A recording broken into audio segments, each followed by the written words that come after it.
जय श्री श्याम दोस्तों, आज की कहानियों में आपका स्वागत है। संपूर्ण भागवत संक्षिप्त में आज हम सुनेंगे 8वां स्कंद गज ग्रह उपाख्यान। बोल श्री कृष्ण भगवान की जय। राजा परीक्षित ने पूछा, हे मुनि श्रेष्ठ, हरि मेधा के हरिणी नामक रानी से भगवान ने हरि रूप धारण कर ग्राह्य से भक्त गजराज को छुड़ाया था। इस संदर्भ में पूर्ण जानकारी देने की कृपा करें। ऋषि बोले, राजन, क्षीर सागर में चित्रकूट नाम का पर्वत है। उसकी सभी चोटियां सोने, चांदी और लोहे से मंडित हैं। उसकी गुफा में किन्नर अप्सरा क्रीड़ा करते हैं। वहां के सरोवर में अनेकों सुगंधित कमल पुष्पों पर भौरे गुंजार करते हैं। एक बार चित्रकूट में रहने वाला गजराज उस सरोवर में पानी पीने के लिए उतरा कि तभी जल में बैठे ग्राह ने उसका पांव पकड़कर जल में घसीटने लगा। गजराज त्राही त्राही करने लगा। दोनों में भयानक युद्ध छिड़ गया। गजराज ग्राह से मुक्त होने का प्रयास कर रहे थे और ग्राह उसे भोजन बनाने पर तुला हुआ था। तदनंतर 1 सहस्त्र वर्ष दोनों के बीच खींचाखांची से हाथी की शक्ति जल में नष्ट हो गई। तब गजराज भगवान नारायण की स्तुति करने लगे।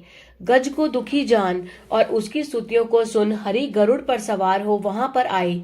सरोवर के भीतर ग्राह से पकड़े हुए गजराज ने जब गरुड़ पर बैठे चक्रधारी को देखा तो एक कमल के फूल को सूंड में ले भगवान की विनती कर बोला, हे नारायण, आपको नमस्कार है।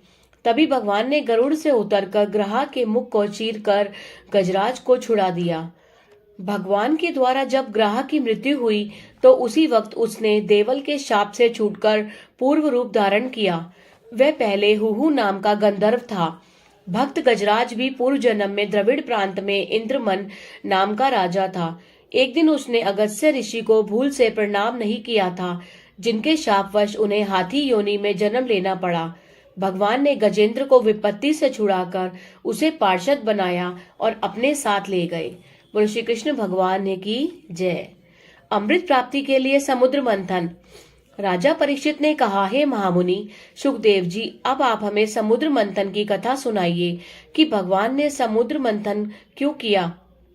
सुखदेव जी बोले, राजा परीक्षित, दुर्वासा ऋषि के शापवश इंद्र उस समय श्रीहीन हो गए थे। असुरों ने देवताओं को बुरा हाल कर दिया था। वे दानवों की मार से उठ नहीं पा रहे थे। समस्त लोग असुरों के अधीन होता जा रहा था। तब दुखी देवतागण ब्रह्मा के पास जाकर स्तुति करने लगे। ब्रह्मा जी से बोले, हे देवतागण, हम सभी मिलकर भगवान हरि की स्तुति करें, तभी दानवों को परास्त किया जा सकता है। उनके विचारों को सभी देवगणों ने मानकर श्री हरि की स्तुति में लीन हो गए। कुछ ही क्षणों में भक्त वत्सल श्री हरि बोले, देवतागण, जब तक समय अनुकूल न हो जाए तब तक असुरों से मित्रता कर लो और अमृत प्राप्त हेतु समुद्र का मंथन करो। जब अमृत पान करोगे तब दानवों को परास्त कर सकोगे। विष्णु के अंतर्ध्यान होते ही सभी देवता निहत्ते ही असुरों के राजा बलि के पास गए और यह देखकर बलि को बड़ा आश्चर्य हुआ। वहां पर दैत्य देवताओं को मार डालना चाहते थे, परंतु बलि ने उन्हें रोक दिया। तत्पश्चात इंद्र बलि से बोले, हे असुरराज, अब आप देवताओं से शत्रुता छोड़कर मित्रता कर लीजिए। मैं आपके हित की बात कहता हूँ। हमने निर्णय लिया है कि दैत्य भी हमारे समान अति सुंदर रूप वाले बलवान हो जाएंगे, जिससे समस्त लोग उनकी सुंदरता देखने के लिए दर्शन हेतु दौड़ पड़े। ऐसा अमृत पीने से ही हो सकता है। अमृत समुद्र में है और हम सब मिलकर पहले समुद्र मंथन करें, फिर अमृत पीकर अमर हो जाएंगे। तब आपस में दोनों ही सदैव मिलजुल कर रहेंगे। इंद्र के मायावी शब्दों को बलि ने स्वीकार कर लिया और देवताओं के परामर्श पर मंदराचल को दैत्यों ने उखाड़ लिया और शेषनाग की डोरी बनाकर समुद्र मंथन शुरू हो गया। बोलो श्री कृष्ण भगवान की जय। भगवान शिव द्वारा विषपान।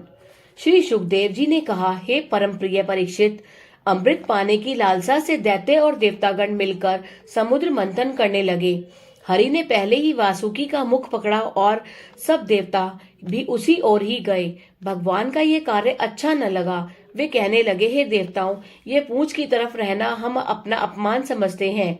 यह सुनते ही भगवान हंसते हुए अग्रभाग को छोड़ पूंछ की ओर जाने लगे और समुद्र को मथने लगे। दोनों ओर से पकड़ा हुआ होने पर भी मंदराचल नीचे की ओर धंसने लगा। तब भगवान ने कच्छप का अवतार धारण कर मंदराचल को अपने पीठ पर उठा लिया। मंदराचल ऊपर न उछल पड़े, अतः दूसरा रूप धारण कर भगवान उस पर्वत के शिखर पर बैठ गए। मंथन काल में वासुकी के सहस्त्रों मुख और श्वास से निकली हुई ज्वाला के धुएं से दानवगण तेजहीन हो गए। तभी हलाहल कालकूट विष समुद्र से उत्पन्न हुआ, जिसके विष से तरंगे चारों ओर दिशाओं में दग्ध करने लगी और देव असुर आदि तड़प उठे। भागते हुए सभी शिवजी के पास पहुंचे और इस विपदा से बचाने हेतु याचना करने लगे। हे राजन, इस तरह सबको दुखी देख महादेव उस विष को हथेली पर रखकर पी गए, जिनके प्रभाव से उनका कंठ नीला हो गया और भोलेनाथ उसी दिन से नीलकंठ के नाम से जाने जाने लगे। विष पान के कारण और जो उस समय जो हाथ में से कई बूंद टपक पड़ी थी, उनके बिच्छू सर्प आदि ने ग्रहण कर लिया, जिससे ये सब विषधर हो गए। महादेव जी के विष पीने के बाद फिर समुद्र मंथन शुरू हो गया। बोलो श्री कृष्ण भगवान ने की जय। भगवान द्वारा मोहिनी रूप धारण कर देवताओं के बीच अमृत बांटना। सुखदेव जी बोले, राजन, विष समाप्ति के बाद प्रसन्न होकर दोनों दल बड़े वेग से समुद्र मथने लगे। तब उसमें कामधेनु गौ उत्पन्न हुई, जिसे ऋषियों ने ले लिया। उसके पीछे श्वेत वर्ण का उच्चैश्रवा घोड़ा निकला, जिसे बलि ने ले लिया। फिर कौस्तुभ मणि निकली, उसे भगवान श्री हरि ने धारण कर लिया। फिर कल्प वृक्ष निकला, जिसने स्वर्ग की शोभा बढ़ाई। तत्पश्चात अप्सराएं निकली, जो रमणीया बनी। फिर ऐरावत हाथी निकला, जिसे इंद्र ने धारण कर लिया। फिर लक्ष्मी जी प्रकट हुई। देवता और असुर सभी उनकी इच्छा करने लगे। वे कमल माला लेकर आगे बढ़ी और विष्णु के गले में डालकर उनके वक्ष में लिपट गई। तब वारुणी उत्पन्न हुई, उसे दैत्यों ने ग्रहण कर लिया। तदनंतर फिर समुद्र को मथने लगे। तब एक पुरुष उत्पन्न हुआ। वह आयुर्वेद का प्रवर्त और यज्ञ भाग को भोगने वाला था, जिन नाम धन्वंतरी था। भगवान धन्वंतरी अपने हाथ में अमृत घट लिए हुए थे। उस कलश को उनके हाथ से असुरों ने छीन लिया। इससे देवताओं को बड़ी हताशा हुई। उसी समय विष्णु भगवान ने अद्भुत स्त्री का रूप धारण किया। दैत्यगण उनकी लावण्यमयी मोहिनी रूप पर मोहित हो गए और काम पीड़ित होने लगे। उस रूपमती के हाथों पर अमृत घट को रखते हुए दानव ने कहा, हे विश्व मोहिनी देवी, यह अमृत आप भी पिएं और हमें भी पिलाएं, ताकि हम दैत्यगण सदा सदा के लिए अमर हो जाएं। मोहिनी बोली, देवताओं और असुरों, सभी मेरी बातों को सुनो। आप सभी पंक्तिबद्ध होकर बैठ जाएं। तभी असुरों की तरफ मोहिनी कटाक्ष करती हुई बोली, हे असुरगण, यदि आप मुझे पाना चाहते हो तो मैं जो कर रही हूँ उसमें विघ्न न डालना। ये कहते हुए मोहिनी देवताओं को अमृत पिलाने लगी और असुर उस मोहिनी को पाने की तमन्ना में ललचाई दृष्टि से देखने लगे। तभी राहु नामक दैत्य वेश बदलकर देवताओं में जा बैठा। जो ही उसे अमृत मिला, सूर्य चंद्रमा ने भेद हरि को बता दिया। तभी भगवान ने सुदर्शन चक्र द्वारा राहु का सिर धड़ से अलग कर दिया। तब तक राहु के कंठ तक अमृत पहुंच चुका था, जिसके कारण उसका सिर और धड़ दोनों अमर हो गए। ब्रह्मा ने उन्हें राहु केतु नाम से ग्रहों में स्थान दिया। उसी बैर के कारण राहु केतु सूर्य और चंद्रमा को ग्रहण के समय में निगल जाते हैं। हे राजन, जब भी देवता अमृत पी चुके, हरि ने मोहिनी रूप को त्याग दिया। भगवान के मोहिनी रूप त्यागते ही दानवों में चेतना आई और पुनः दोनों तरफ से भयानक संग्राम छिड़ गया। उस महायुद्ध में बलि परास्त नहीं हो रहा था। तभी आकाशवाणी हुई, हे इंद्र, मेरे वर से ना यह गीले में मरेगा ना सूखे में। यह सुनते ही इंद्र ही समुद्र की झागों पर नजर पड़ी, जो नहीं सूखा था न गीला।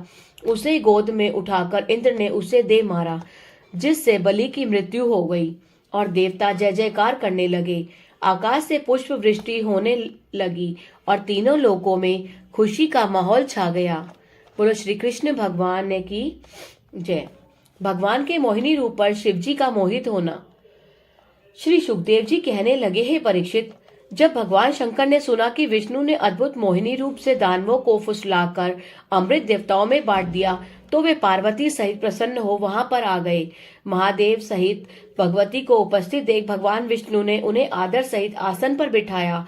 तब हंसते हुए शिवजी से बोले, हे मंगलमय प्रभु, हमें पुनः वही मोहिनी रूप दिखाएं जो रूप आपने दानवों को दिखाकर मोहित किया था। भगवान विष्णु यह सुनकर मुस्कुराते हुए अंतर्ध्यान हो गए। तभी शिव ने देखा कि पास के उद्यान में एक परम सुंदरी गेंद खेल रही है।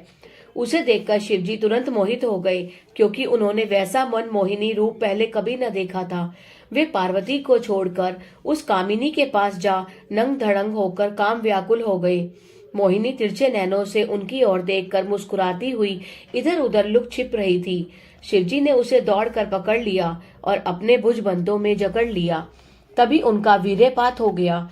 यह देख हंसते हुए भगवान विष्णु ने मोहिनी रूप को त्याग दिया और वह वीर्य जहां जहां गिरा वहां वहां सोने चांदी की खान बन गई। भगवान महादेव जी प्रसन्न हो पार्वती से कहने लगे, हे पार्वती, जब मैं स्वयं प्रभु की माया से चला गया तो संसारी जीव क्यों ना मोहित होंगे। इनकी लीला अपार है। और यह कहते हुए शिवलोक को चले गए। बोलो श्री कृष्ण भगवान ने की जय। बलि द्वारा स्वर्ग विजय एवं भगवान का वामन अवतार। राजा परीक्षित ने पूछा, हे मुनिवर, भगवान ने बलि से 3 कदम पृथ्वी क्यों मांगी और मिल जाने पर विष्णु ने गरुड़ ने बलि को क्यों बांध लिया। सुखदेव जी बोले, हे राजन, जब देवासुर संग्राम में बलि को इंद्र ने मार दिया तो उसे महर्षि भृगु ने अपने मंत्र बल से पुनः जीवित कर दिया था। तत्पश्चात उसने विश्वजीत यज्ञ संपन्न करके देवताओं की अमरावती नगरी को घेर लिया। उस महापराक्रमी दैत्य के भय से पुनः देवतागण स्वर्ग छोड़कर भाग गए। बलि ने स्वर्ग पर अधिकार कर लिया। उसके अत्याचारों से दुखी होकर भगवान ने वामन रूप धारण कर बलि से आकर कहा, हे राजन, मैं अपने पैरों से केवल 3 पग भूमि मांगना चाहता हूँ, क्या आप देंगे। तभी दैत्य गुरु शुक्राचार्य ने कहा, दानव श्रेष्ठ, ये भगवान विष्णु है, उनके छल में नहीं पड़े। परंतु बलि ने ब्राह्मणों की झोली द्वार से खाली जाना पाप समझा। उन्होंने दान देना स्वीकार कर लिया। हाथ में जल लेकर उन्होंने भूमि दान का संकल्प किया। बस उसी क्षण वामन विराट रूप में आ गए। भगवान ने एक पग से पृथ्वी नाप ली और दूसरे पग से आकाश को शरीर से ढक लिया और दूसरे चरण से 7 लोक नाप लिए। तब तीसरे पग के लिए कुछ भी नहीं बचा। राजन, तीसरे पद जमीन पर दान पाने हेतु भगवान की आज्ञा से गरुड़ ने बलि को नागपाश में बांध दिया। बलि ने फिर भी धैर्य को नहीं खोया और बोला, हे परमेश्वर, आपने स्वयं छल किया है और तीसरा पग भूमि न देने पर हमें झूठा साबित करते हैं। ये तो हास्य वाली बातें हैं। अब हमारे सिर पर तीसरा पग रख के हमें मोक्ष दें, यही मेरी कामना है। भगवान विराट ने तब उसके सिर पर पांव रखा और बोले, हे भक्त बलि, अब तुम सुत लोक में जाओ और मैं तुम्हें मिलूंगा। उसी वक्त बलि का प्राणांत हो गया। बोलो श्री कृष्ण भगवान ने की जय। भगवान का मत्स्य अवतार का वर्णन। राजा परीक्षित ने पूछा, हे मुनि, अब हमें भगवान के मत्स्य अवतार की कथा सुनाएं। सुखदेव जी मुनि बोले, राजन, गौ, ब्राह्मण, देवता, वेद और धर्म की रक्षा करने हेतु परमेश्वर अवतार धारण करते हैं। कल्प के अंत में जब प्रलय हुआ था तो सभी लोग समुद्र में डूब गए थे। उसी वक्त ब्रह्मा के मुख से निकले हुए वेदों को हयग्रीव ने चुरा लिया। अतः उस असुर को मारने की इच्छा से ही भगवान को मछली का रूप धारण करना पड़ा। एक समय राजा सत्यव्रत भाला नदी में स्नान कर तर्पण कर रहे थे। तभी उनकी अंजुली में एक छोटी सी मछली आ गई। राजा ने उसे नदी में छोड़ दिया। मछली बोली, मुझे जल में बड़े जीव खा जाएंगे, अतः मुझे बाहर निकालकर मेरी रक्षा कीजिए। राजा ने उसे कलश के जल में रखकर महल में ले आए। एक रात में ही बड़ी वह हो गई और राजा से बोली, मैं इस कलश में नहीं आ सकती, मुझे कोई दूसरा बड़ा स्थान दीजिए। तब राजा ने उसे किसी जल कुंड में डाल दिया। उसमें जाते ही वह 3 हाथ की हो गई और बोली, महाराज, मैं तो इसमें भी नहीं आ पा रही। तब राजा ने उठाकर जलाशय में डाल दिया। वह वहां भी न समाई तो समुद्र में राजा उसको डालने लगा। तब मछली पुनः बोल पड़ी, हे दयानिधान, आप हमें समुद्र में न डालें, क्योंकि इसमें मकरादिक मेरा भक्षण कर लेंगे। तब राजा ने उस मछली से पूछा कि आप कौन हैं? कृपा करके अपने अवतार का वर्णन करें। सत्यव्रत के वचन सुन मत्स्य रूपधारी भगवान बोले, हे राजन, आज से 7वें दिन प्रलय हो जाएगा। तब मेरी भेजी हुई एक नाव तुम्हारे सामने आ जाएगी। उस पर तुम औषधियों का बीज और सप्तऋषियों के साथ सवार हो जाना और वासुकी की से नाव और मेरे सींग में बांध देना।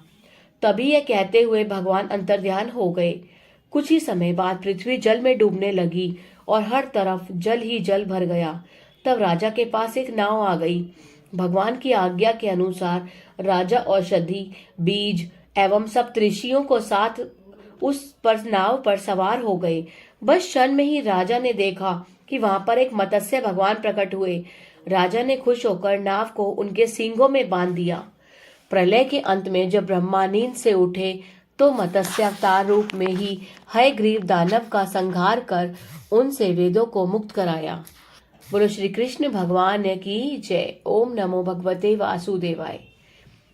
8वां स्कंद संपूर्ण हुआ।